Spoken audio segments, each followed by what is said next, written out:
Durante siglos, el cocodrilo fue el monstruo perfecto, silencioso, antiguo, aparentemente invencible. Hoy, sin embargo, su historia se cuenta con otra luz. En el mundo moderno, este reptil se ha convertido en una de las materias primas vivas más valiosas del planeta. Por un lado, carne considerada exótica y de alto precio en ciertos mercados. Por otro, un cuero tan cotizado que puede terminar convertido en piezas de lujo donde cada milímetro importa. Pero lo más inquietante no es el resultado final, sino el método.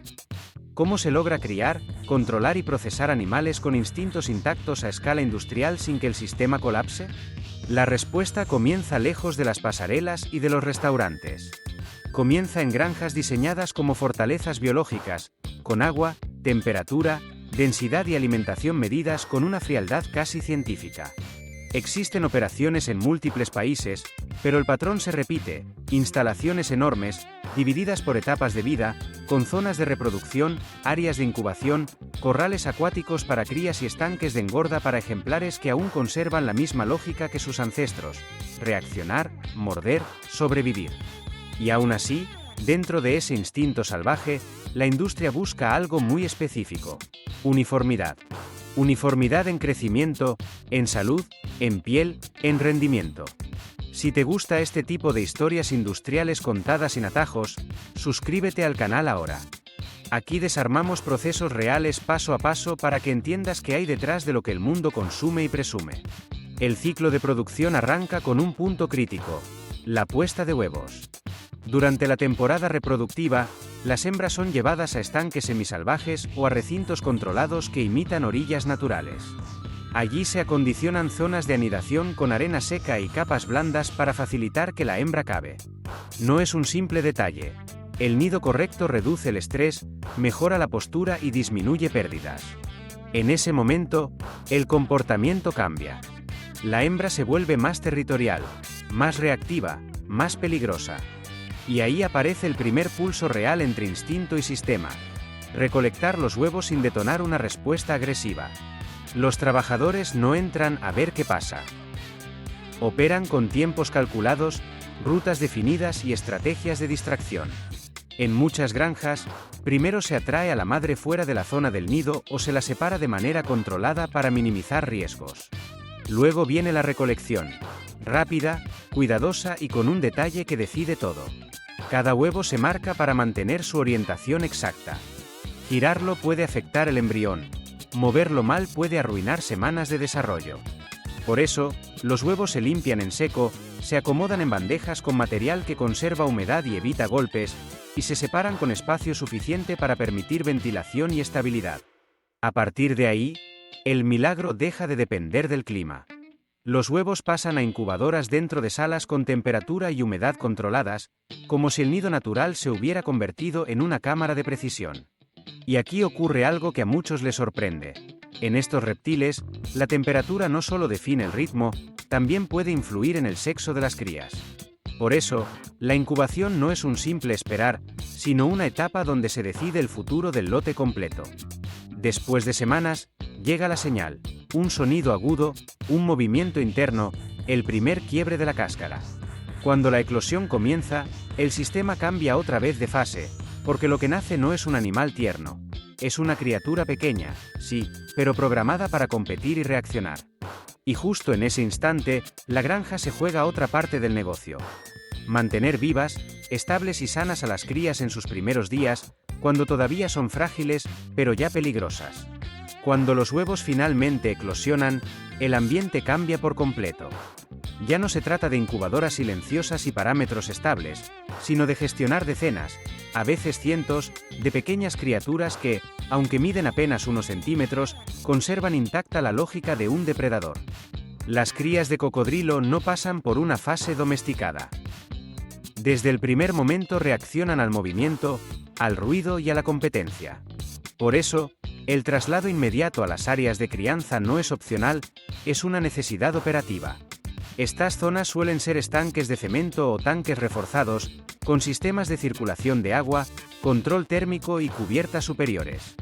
No están pensadas para comodidad estética, sino para estabilidad biológica. La temperatura se mantiene constante porque una variación brusca puede afectar el metabolismo, el apetito o incluso provocar mortalidad masiva. El agua se filtra de forma continua y se renueva con precisión para evitar acumulación de bacterias. En este punto, el error no se paga con pérdidas pequeñas, sino con lotes enteros. Durante las primeras semanas, la alimentación es frecuente y estratégica. Las crías reciben presas pequeñas o alimentos altamente proteicos formulados específicamente para reptiles carnívoros. No se les alimenta cuando parecen tener hambre. Se les alimenta en horarios fijos, con raciones calculadas, porque el objetivo no es solo que crezcan, sino que lo hagan de forma uniforme. Un crecimiento desigual genera jerarquías agresivas y canibalismo, uno de los mayores problemas en la cría intensiva de cocodrilos. A diferencia de otros animales de granja, aquí no existe la noción de mansedumbre. El manejo se basa en reducir estímulos, evitar sobresaltos y mantener rutinas estrictas. Menos estrés significa menos peleas, menos heridas y, sobre todo, mejor calidad de piel a largo plazo. Cada cicatriz futura es una pérdida económica. Cada mordida entre crías puede convertirse, años después, en un defecto que invalide una piel para el mercado de lujo. Con el paso de los meses, los cocodrilos jóvenes entran en una segunda fase, el crecimiento controlado. Se espacian las tomas de alimento, pero se incrementa su densidad nutricional.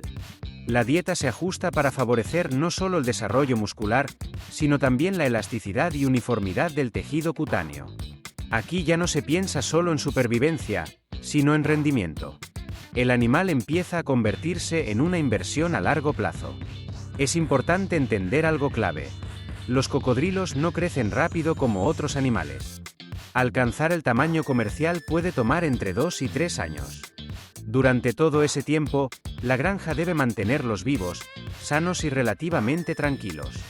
Y eso no es barato. El consumo de agua, energía, alimento y mano de obra especializada convierte cada ejemplar en un activo costoso. Por eso, el control es obsesivo. Se monitorea peso, longitud, comportamiento y respuesta al alimento. Los ejemplares que muestran problemas se separan. No hay sentimentalismo en el sistema, solo gestión del riesgo. Cuando los cocodrilos entran en la fase de engorde final, la frecuencia de alimentación se reduce aún más. Paradójicamente, un exceso de comida puede ser perjudicial. Estos reptiles pueden desarrollar obesidad y problemas digestivos si se sobrealimentan. Por eso, el consumo suele limitarse a un porcentaje muy concreto de su peso corporal. El objetivo es precisión, no abundancia. Una carne limpia, una piel sin imperfecciones y un animal que llegue al tamaño ideal sin desgaste innecesario. Tras años de espera y ajustes constantes, llega el momento en que el cocodrilo deja de ser un proyecto y pasa a ser un producto. Pero antes de que eso ocurra, hay una etapa delicada que separa el control absoluto del caos potencial: la captura y el aturdimiento. Y ahí, el margen de error vuelve a ser mínimo. Cuando un cocodrilo alcanza el tamaño comercial ideal, la dinámica de la granja cambia de forma radical. Ya no se trata de criarlo, sino de manejar uno de los momentos más delicados de todo el ciclo: la captura y el sacrificio. Aquí convergen dos objetivos que no siempre son fáciles de equilibrar: minimizar el estrés del animal y proteger el valor económico que representa. Un movimiento brusco, una reacción violenta o una mala técnica pueden arruinar en segundos una piel que ha tardado años en formarse. La captura no se improvisa. Los cocodrilos seleccionados se separan previamente del resto del grupo para evitar reacciones en cadena. Se utilizan pasillos estrechos, con puertas móviles y barreras visuales que limitan su campo de visión. Reducir estímulos es clave. Un cocodrilo alterado es más peligroso, más impredecible y mucho más propenso a lesionarse a sí mismo o a los operarios. Cada gesto está calculado. Antes del transporte, el animal debe ser inmovilizado. En la cría moderna, el método más extendido es el aturdimiento eléctrico, que provoca una pérdida inmediata de consciencia. A diferencia de técnicas antiguas, este sistema permite reducir la lucha, preservar la integridad del cuero y cumplir con normativas cada vez más estrictas de bienestar animal. El objetivo no es solo ético, es técnico y económico. Un cocodrilo que se agita daña su piel desde dentro. Una vez inconsciente, el hocico se asegura con rapidez y las extremidades se inmovilizan. El animal es trasladado a vehículos especializados que mantienen condiciones controladas hasta llegar a la planta de procesamiento. Todo ocurre en ventanas de tiempo muy cortas. La frescura, tanto de la carne como de la piel, depende de la rapidez y limpieza de esta transición. En la planta, el proceso continúa sin pausas innecesarias. El sacrificio se completa mediante un corte preciso en la zona cervical que provoca el desangrado inmediato. Esta fase debe ejecutarse con exactitud quirúrgica. Un error aquí compromete no solo la carne, sino también la calidad del cuero. Por eso, este trabajo no se asigna a personal inexperto. Son operarios altamente entrenados los que ejecutan los primeros cortes. Tras el sangrado, el cuerpo se lava y pasa directamente a la zona más crítica de toda la instalación: el desollado. A diferencia de otros animales, en el cocodrilo el valor principal está concentrado en una zona muy concreta: el vientre. Ahí se encuentran las escamas más suaves, más uniformes y más apreciadas por las casas de moda. Por eso, el corte se realiza longitudinalmente por la parte ventral, no por la espalda. Con cuchillos extremadamente afilados, los trabajadores separan la piel del tejido muscular milímetro a milímetro. No hay margen para prisas. Un solo rasguño, un pequeño desgarro o una marca profunda pueden reducir drásticamente el valor de la piel. En los ejemplares de mayor calidad, una sola pieza impecable puede alcanzar precios que superan con facilidad los varios miles de dólares. Mientras la piel sigue su propio camino, el resto del cuerpo no se desperdicia. El cadáver pasa a la zona de despiece, donde se separan los principales grupos musculares. La cola es la estrella absoluta. Representa cerca de la mitad de toda la carne comercializable y es la más apreciada por su textura blanca, magra y firme. Los flancos y el cuello también se aprovechan, aunque con menor valor gastronómico. Aquí la lógica industrial es clara: cada parte del animal debe tener un destino. La carne se clasifica, se enfría y se envasa según su uso final. Restaurantes de lujo, mercados locales o exportación. Nada se deja al azar. Incluso los huesos y restos menores se reservan para otros procesos secundarios. Pero si la carne genera ingresos constantes, la piel es la que define el verdadero beneficio. Y para que conserve todo su valor, aún debe superar una etapa decisiva: la conservación inicial y la preparación para el curtido. Es en ese punto donde se decide si una piel terminará convertida en un accesorio común o en una pieza destinada a las vitrinas más exclusivas del mundo. Una vez separada del cuerpo, la piel de cocodrilo entra en una carrera contrarreloj. A diferencia de otros subproductos animales, aquí el tiempo es un enemigo directo. Si la piel no se conserva correctamente en las primeras horas, la degradación comienza desde el interior y el daño es irreversible. Por eso, el siguiente paso no es el curtido, sino algo igual de crítico: detener la descomposición sin alterar la estructura natural del cuero. El primer tratamiento es una limpieza exhaustiva. La piel se lava con agua fría a alta presión para eliminar restos de sangre, grasa y tejido conectivo. Después, se raspa con herramientas especiales hasta dejar la superficie completamente limpia. Este trabajo requiere experiencia. Si se retira demasiada capa interna, el cuero pierde resistencia. Si se deja tejido residual, el proceso de curtido posterior se vuelve inestable. Aquí no hay automatismos totales. El ojo humano sigue siendo decisivo. Una vez limpia, la piel debe estabilizarse. Existen dos métodos principales. El más común es el salado en seco. Grandes cantidades de sal gruesa se distribuyen de forma uniforme por toda la superficie interna. La sal extrae la humedad, inhibe el crecimiento bacteriano y fija temporalmente la estructura del colágeno. En otros casos, especialmente cuando la curtiduría está lejos, las pieles se congelan a temperaturas extremadamente bajas. Ambas técnicas tienen el mismo objetivo: ganar tiempo sin perder calidad. Antes de salir de la planta, cada piel se clasifica manualmente. Se evalúa el tamaño, el grosor, la simetría del vientre, la regularidad de las escamas y la ausencia de defectos. Esta clasificación determina su destino. Las pieles de menor calidad se utilizarán en productos secundarios. Las mejores, en cambio, siguen un camino mucho más exigente y selectivo. El curtido es donde el cuero deja de ser un material biológico y se convierte en un producto duradero. Este proceso no es rápido. Puede durar entre 5 y más de 20 días, dependiendo del acabado final que se busque. Las pieles se rehidratan lentamente y se someten a baños químicos o bioenzimáticos que relajan las fibras de colágeno. Este paso es fundamental para que el cuero sea flexible sin perder resistencia. Después llega el curtido propiamente dicho. Aquí se utilizan agentes como sales de cromo o taninos vegetales. Estos compuestos penetran en la estructura del cuero y bloquean los procesos naturales de descomposición. Al mismo tiempo, aportan elasticidad, resistencia al agua y estabilidad dimensional. Es una fase delicada. Una concentración incorrecta o un tiempo mal calculado puede arruinar semanas de trabajo. Una vez curtidas, las pieles pasan al afeitado. Máquinas de alta precisión ajustan el grosor del cuero con tolerancias mínimas, normalmente entre 0,8 y 1,2 milímetros. Este detalle es clave para la industria del lujo, donde cada pieza debe comportarse igual durante el corte, el cosido y el ensamblaje. La uniformidad no es negociable. Tras el afeitado, llega una de las fases más estrictas, la inspección manual. Trabajadores altamente especializados revisan cada centímetro de la piel bajo iluminación controlada. Buscan microdefectos, variaciones de grano, marcas invisibles a simple vista. Solo las pieles que superan este filtro avanzan a la siguiente etapa. Muchas quedan descartadas aquí, no porque sean malas, sino porque no alcanzan el estándar extremo del lujo. Las seleccionadas entran entonces en el teñido y acabado. El color puede ser uniforme o complejo, degradados, efectos envejecidos, tonos metálicos o acabados mate.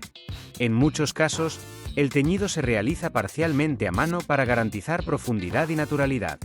El objetivo no es cubrir la piel, sino realzar su textura única. Finalmente, el cuero se pule, se engrasa y se protege. Se aplican ceras, aceites y capas protectoras que le dan brillo, suavidad y durabilidad. Algunas curtidurías todavía utilizan técnicas tradicionales, como el pulido manual con piedras lisas, para lograr un acabado que las máquinas no pueden replicar. Al terminar este proceso, la piel ya no es solo cuero. Es una materia prima de lujo extremo. Cada pieza se embala cuidadosamente y se prepara para su último viaje. Las casas de moda donde será transformada en bolsos, zapatos o accesorios cuyo valor multiplicará decenas de veces el del animal original. Solo queda cerrar el círculo y entender por qué, después de todo este recorrido, el cocodrilo se ha convertido en uno de los animales más rentables y controvertidos de la agricultura moderna. Al final del proceso, cuando la última piel ha sido clasificada y el último corte de carne ha sido envasado, queda claro que el cocodrilo moderno ya no es solo un animal salvaje, sino una pieza central de una industria perfectamente engranada. Pocos animales concentran tanto valor en cada parte de su cuerpo.